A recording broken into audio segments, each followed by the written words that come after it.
नमस्कार। आज हम बात करने वाले हैं क्वांटम कंप्यूटिंग की। एक ऐसी टेक्नोलॉजी जिसमें अरबों डॉलर का इन्वेस्टमेंट हो रहा है, जो आए दिन सुर्खियों में रहती है और जो ये वादा करती है कि वो दुनिया की सबसे मुश्किल प्रॉब्लम्स को सुलझा देगी। लेकिन इस सारे शोर शराबे और प्रचार के पीछे की असलियत क्या है? तो सवाल यही उठता है, क्या ये टेक्नोलॉजी सच में एक क्रांति है या फिर बस एक बहुत बड़ा सपना जो हमें बेचा जा रहा है? आज हम ओआरएफ के एक शानदार लेख की मदद से इसी प्रचार के पर्दे को हटाएंगे और सच्चाई का पता लगाएंगे। तो चलिए शुरू करते हैं। इसकी मुश्किलों को समझने से पहले ये जानना जरूरी है कि आखिर ये क्वांटम कंप्यूटिंग है क्या और ये हमारे आज के कंप्यूटरों से इतनी अलग क्यों है। देखिए, जो कंप्यूटर हम रोज इस्तेमाल करते हैं वो बिट्स पर काम करते हैं। ये बिट्स या तो 0 हो सकते हैं या 1, सिंपल। लेकिन क्वांटम कंप्यूटर क्यूबिट्स का इस्तेमाल करते हैं और मजे की बात यह है कि ये एक ही समय में 0 और 1 दोनों हो सकते हैं। जी हां, दोनों एक साथ। इसी कमाल की चीज को सुपरपोजिशन कहते हैं और यही वो बुनियाद है जिस पर क्वांटम कंप्यूटिंग की सारी ताकत टिकी है। पर जैसा हर कहानी में होता है, यहां भी एक विलन है। इसका नाम है शोर, या साइंटिफिक भाषा में कहें तो क्वांटम डिकोहेरेंस। असल में क्यूबिट्स बहुत बहुत ज्यादा नाजुक होते हैं। जरा सी भी बाहरी हलचल, जैसे गर्मी या वाइब्रेशन, और उनके अंदर स्टोर की हुई सारी जानकारी गायब हो जाती है। और बस यही एक चीज क्वांटम कंप्यूटर बनाने में सबसे बड़ी रुकावट है। तो प्रॉब्लम तो हमने देख ली। अब अगले हिस्से में ये देखते हैं कि एक काम करने लायक क्वांटम कंप्यूटर बनाने के रास्ते में असल में कौन-कौन सी बड़ी तकनीकी मुश्किलें खड़ी हैं। और ये एक बहुत ही जरूरी बात है। ओआरएफ का ये लेख साफ साफ कहता है कि सालों की रिसर्च और बेशुमार पैसा लगाने के बाद भी हम आज तक ऐसे क्वांटम कंप्यूटर नहीं बना पाए हैं जो असल दुनिया की कोई बड़ी समस्या हल कर सके। ये कोई नई बात नहीं है, ये चुनौती दशकों से चली आ रही है।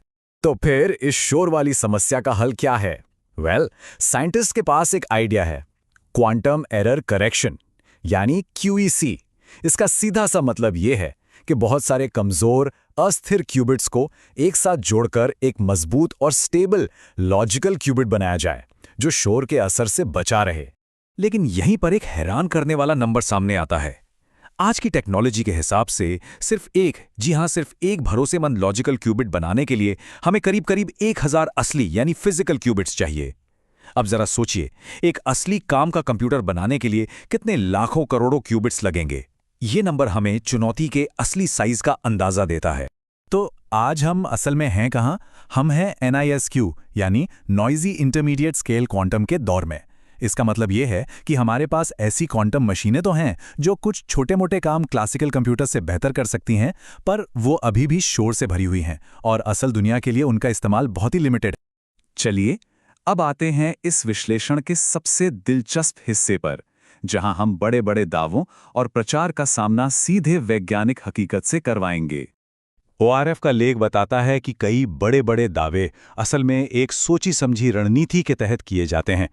मकसद होता है बस प्रचार करना, जिससे इन्वेस्टर्स पैसा लगाएं और कंपनी के शेयर के दाम आसमान छूने लगें। इसी वजह से सच और झूठ के बीच फर्क करना बहुत मुश्किल हो गया है। जैसे कि एक उदाहरण लेते हैं। D-Wave नाम की एक कंपनी ने एक बहुत बड़ा दावा किया। उन्होंने कहा कि उनकी मशीन ने एक ऐसा कैलकुलेशन किया है जिसे करने में दुनिया के सबसे तेज सुपर कंप्यूटर को भी 10 लाख साल लग जाएंगे। जाहिर है, इस दावे ने पूरी दुनिया की मीडिया का ध्यान अपनी ओर खींच लिया और इसका असर तुरंत दिखाई दिया। इस एक दावे से कंपनी के शेयर की कीमत रातों रात 10% बढ़ गई। यह दिखाता है कि इस प्रचार का सीधा सीधा फाइनेंशियल असर होता है। लेकिन सच्चाई कुछ और ही थी। इस दावे के कुछ ही समय बाद दुनिया भर की कई रिसर्च टीमों ने यह साबित कर दिया कि D-Wave ने जिस काम का ढिंडोरा पीटा था, उसे तो नॉर्मल क्लासिकल कंप्यूटर से भी बहुत आसानी से किया जा सकता है। मतलब सारा प्रचार हवा हो गया। प्रचार का एक और बहुत बड़ा जरिया है ये डर कि क्वांटम कंप्यूटर आते ही हमारी सारी ऑनलाइन सिक्योरिटी यानी एन्क्रिप्शन को तोड़ देंगे। कहा जाता है कि शोर का एल्गोरिदम ऐसा कर सकता है जो बड़ी बड़ी संख्याओं को चुटकियों में तोड़ने के लिए डिजाइन किया गया है। पर हम उस दिन से कितने दूर हैं, इसका अंदाजा आप इस मजेदार लेकिन तीखे रिसर्च पेपर से लगा सकते हैं। जब हाल ही में एन्क्रिप्शन तोड़ने का एक और बड़ा दावा किया गया, तो एक पेपर ने मजाक में यह साबित कर दिया कि वही काम तो 1980 के दशक के एक 8 बिट कंप्यूटर, एक अबैकस और एक कुत्ते की मदद से भी किया जा सकता है। कहने का मतलब साफ है, हम अभी एन्क्रिप्शन तोड़ने से मीलों मीलों दूर हैं। तो इस सब का आखिर मतलब क्या निकलता है? चलिए अपने आखिरी खंड की ओर बढ़ते हैं और देखते हैं कि इस प्रचार को कंट्रोल करना इस टेक्नोलॉजी के भविष्य के लिए इतना ज़रूरी क्यों है। देखिए, सबसे ज़रूरी बात यह है कि इस तरह के झूठे प्रचार के नतीजे बहुत गंभीर हो सकते हैं।